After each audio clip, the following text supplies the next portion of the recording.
Hi, welcome to Politics Knoxville. I'm Steve Hall, and with me tonight we have John Whitehead, who is a candidate for Knox County Property Assessor. John, it's good to have you with us tonight. Thank you, sir. Tell us a little bit about yourself for some of our viewers who may not know you. Well, I'd say former Marine, but I don't think you ever get over that. So I'm a Marine, and I've worked in the property assessor's office for over 40 years or 30 years, and that's something I really enjoyed. I'm a Republican, a conservative Republican, been a Republican all my life.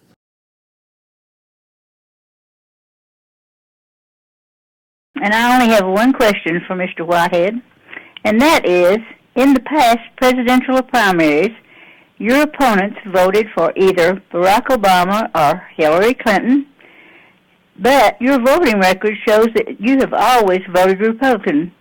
Are you the only true conservative Republican on the ballot?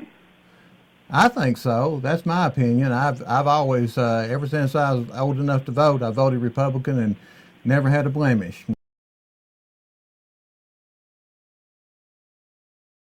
What qualifies you to be a property assessor? Well, I've got a certified assessment evaluation certification through the International Association of Assessing Officers, which is a international association. Also got a Tennessee certified assessors certificate from the state of Tennessee, and a Tennessee Master Appraiser's certification from the state of Tennessee.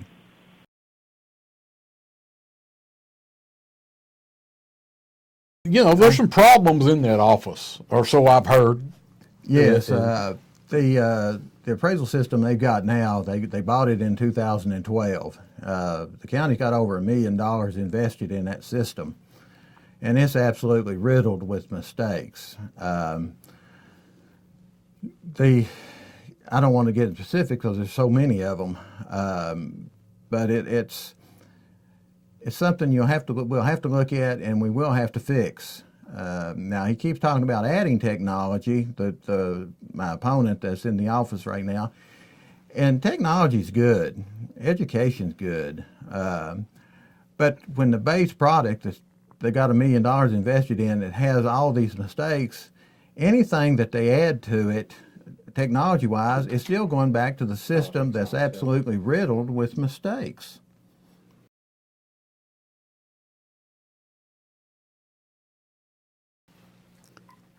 Caller? Yes. Go right ahead. Thank you. First of all, Mr. Whitehead, I want to thank you for your service to our country. Looks like both of your opponents vote Democrat. One even looks like a Democrat, so I'll take a military veteran any day of the week. But my question is, do you plan to continue to use taxpayer money to monitor your employees with the security cameras? And I'll hang up. No, when I was up there, we never had cameras. There's not much money that's in that office that you collect. So I really don't understand why there would be security cameras. We never had any. So I don't think I'd need them. If they wasn't doing the job, then we need to talk to that employee. Our employees is not doing the job, make sure they do the job.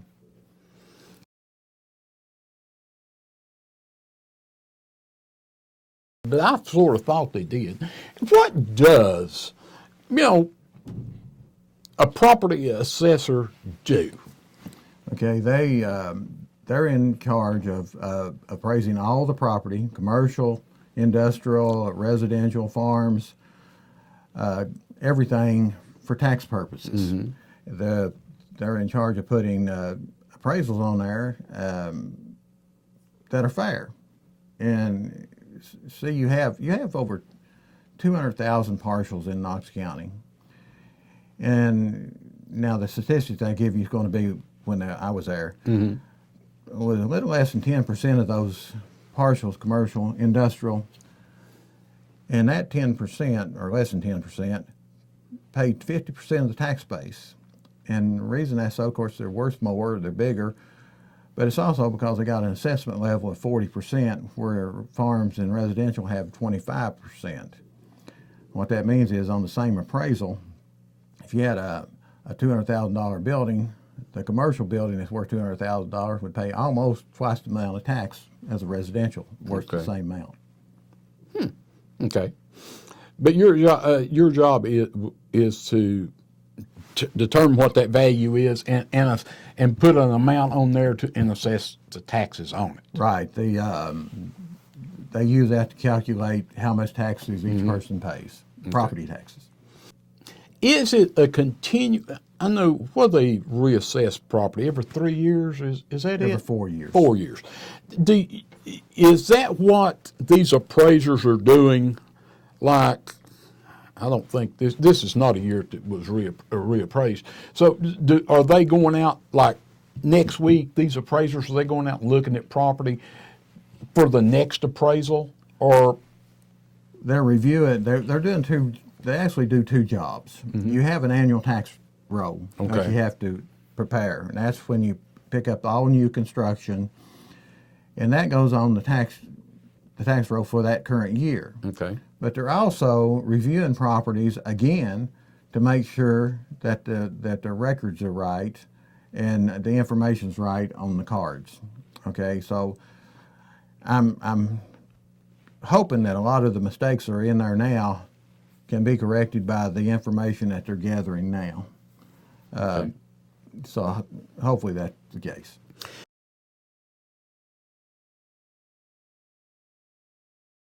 And people out there, I'm going to ask you to explain a process. I know if you disagree with your property appraisal, you can go up and request a hearing, and I think it's a hearing. Yes. There's several processes you can go through, that's my understanding. You can go up and request one, and I think that's where you meet with a representative of the assessor's office, and then they have like a board, is it equalization board? Yes, Is that the right yes. term?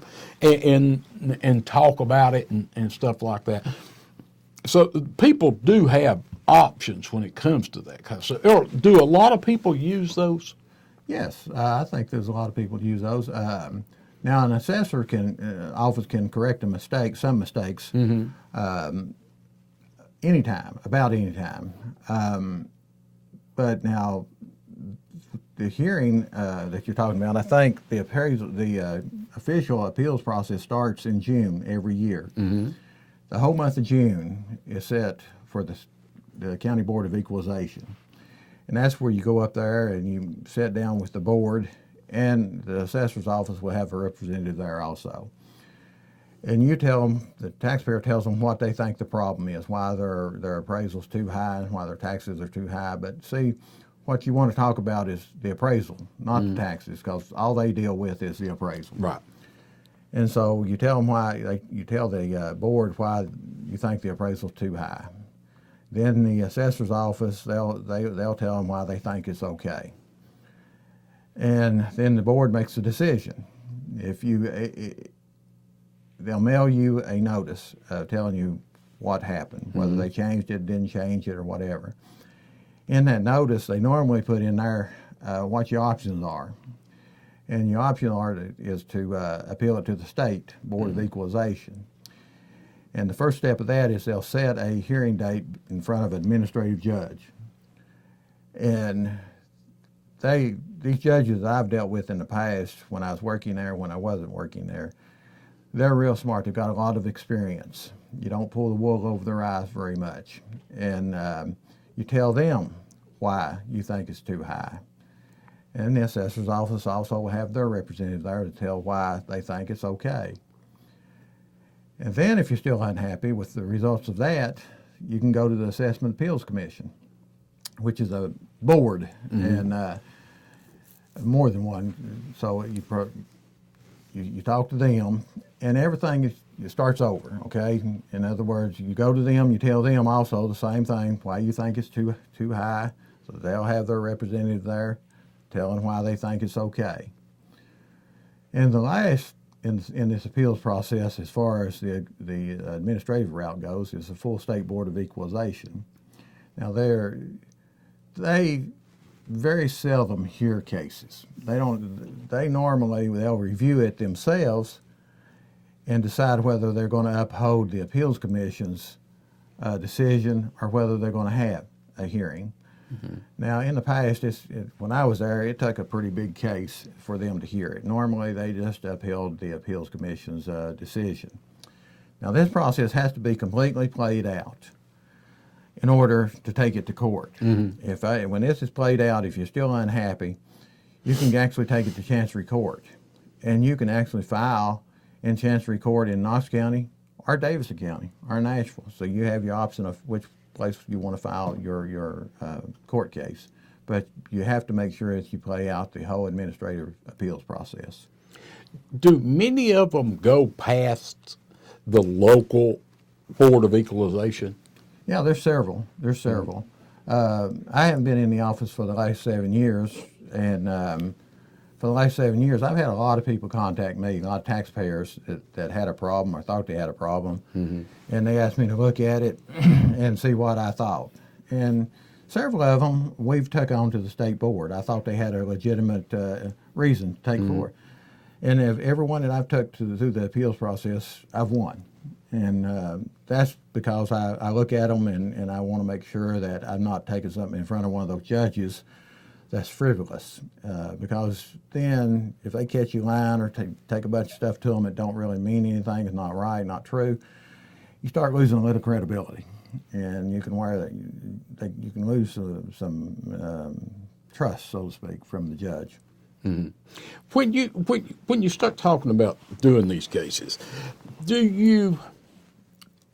are there, I guess what I'm trying to say, the differences, say the property I get assessed at 150 and I think it's worth 125. Is that sounds to me like that's enough money there to make a difference? Or is it bigger amounts than that they typically are going with? No, there's a lot of taxpayers that have those values. But for them, so you got to remember, whatever house you have, whatever house you buy, for most citizens, that's the largest investment they ever make. So whatever, whether it's 125 or 500,000, to that person, that may be the biggest investment they ever make. So that is important to that person. So that difference can make a big difference to that person. So yes, if you feel that that's what it is, I would recommend that you take it to the county board. Okay. I was just curious as to what levels of. I'm sure if it was worth, they'd appraised it at $125,000, and I thought it was worth $120,000. That may not be enough to be worth going up there for. Because really, the only reason a taxpayer's doing it is, I know you said they're not supposed to talk about the taxes, but it is the taxes. That's why they're doing it. Right. Oh yeah, that's the reality. That is reality. So I'm not smart enough in my head to figure out what $5,000 on a house the tax would actually be. Well, that would also depend on whether it's city or county. Yeah, or you're double dipping. Right. It'd be twice as much taxes in the city as in the county. Right. Oh, that's right. And so a decision from your office also affects the city. Right. If you're a city property owner. Right. So, folks, this is an important job that really affects, because it takes so much money to run the county, and if they don't get it off the property taxes, they're gonna have off of what they're charging now for property taxes, they have to raise them. Right. That's what they do, And I know that's what you were getting at when you were talking about when it comes to the assessment, that you're not talking about taxes because you really don't have anything to do with the tax rate.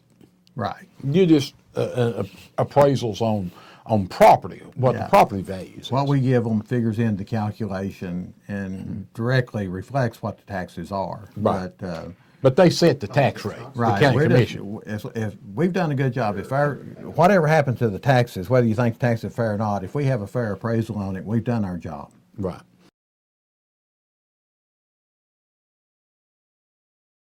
And I think Mr. Whitehead did a fantastic job during his time in the office and working there.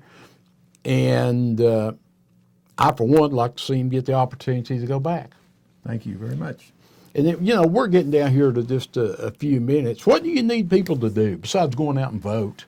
No, you probably need volunteers, put up signs, and right, and just talk to their friends or their neighbors, and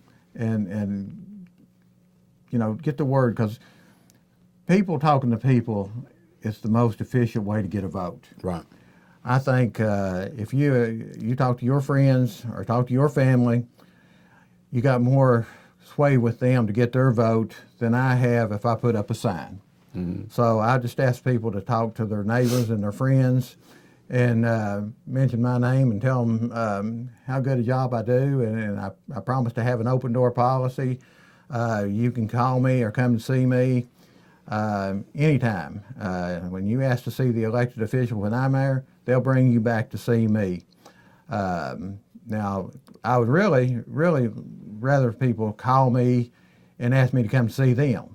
I really would, because times you get up there, you park, find a place to park, walk a half mile, maybe a mile. You're mad then. You're mad then. Then you come through that security, you get up on the second floor where the office is at. If you wasn't mad when you started this process, you probably are now. Yeah. So, and instead of trying to explain something to me, you can show it to me. Mm-hmm. And that's a whole lot easier, because most people don't know the appraisal language of when they're explaining something.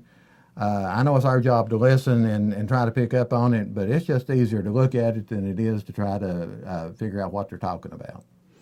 Okay, folks, the accessibility, I know in the offices I've held, I always tried to be accessible. I always gave out my cell phone number and told people to call me, and they did. And I enjoyed talking to them, and sometimes you could help, sometimes you couldn't. That's exactly right. You have to, I'd at least give it a shot and see what I could do for them. And I think that's really important in elected officials, that these are people you can reach out and talk to and touch. You can run into them in the grocery store, at McDonald's or Hardee's or whatever. And I'm not giving a plug for any restaurant chains, but you can run into them. These county commissioners the same way, and city council people. You're liable to be just doing it. They're just everyday people, and you can run into them and talk to them, and I do think most of them are accessible. And I think a lot of them are also. I don't have a problem talking to people. Now, if I can't help them, I promise. If I can't help them, I will help them fill out the paperwork to go through the process they need to go through. We'll help them through that, because a lot of people don't think that it's real hard to do. It's not real hard to do. We'll help them with the paperwork and tell them where to be and how to be there and all that, where it's going to be. We really try to help them. Even if we don't feel we can do what they want done, we don't mind helping them through the process. Well, we've got about a minute and a half, so I'm going to give that to you to just ask people to vote for you, tell you how they can get a hold of you if they've got any questions or whatever. Well, I've got a Facebook page, I got a website, and be glad it has all the information on it to get a hold of me, and it's just fantastic. This election is going really well. It seems to be going exceptionally well, actually.